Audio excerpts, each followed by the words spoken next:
On the evening of November 25, 1988, in the Adachi ward of Tokyo, Japan, a 16-year-old girl named Junko Furuta was riding her bicycle home from badminton practice. She was a good student.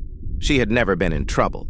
She had a part-time job, a circle of close friends, and a future she was quietly building one day at a time.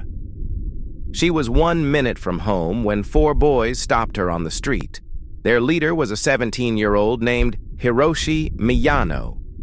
What happened in the next 44 days would become the most disturbing criminal case in the history of modern Japan, and one of the most disturbing cases ever recorded anywhere in the world. The boys took Junko to the home of one of their parents in Adachi ward. What makes this case almost impossible to comprehend is that the parents were home. They knew. They said nothing. They did nothing. For 44 days, Junko Furuta was held captive in that house while the world outside continued as normal. Neighbors walked past every day. Mail was delivered. Children played on the street. Inside, Junko was subjected to torture so severe and sustained that when investigators later reviewed the details, veteran officers wept.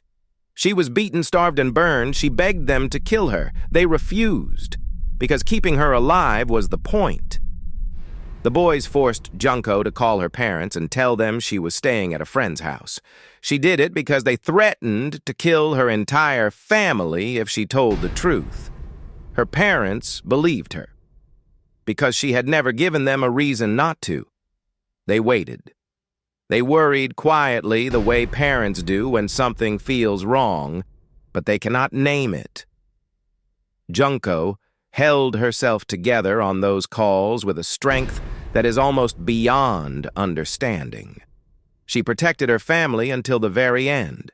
Police were eventually contacted, but were told by the boys' associates that she had run away. The investigation went nowhere. Junko remained in that room.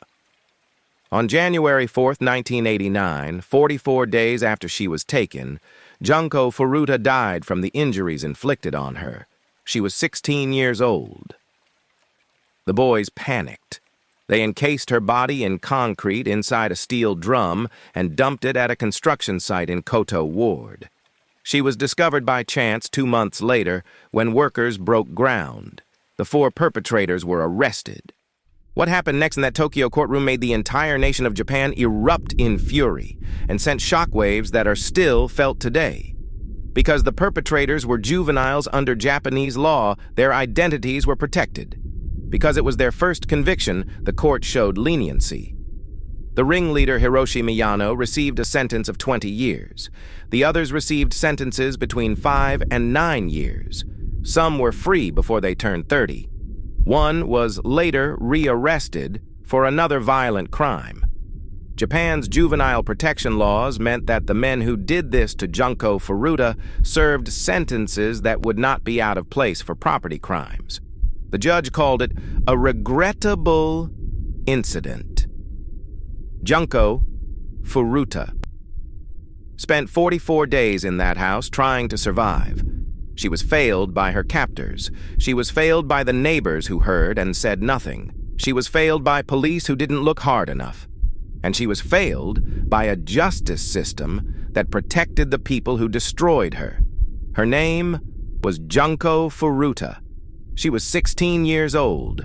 She deserved to come home.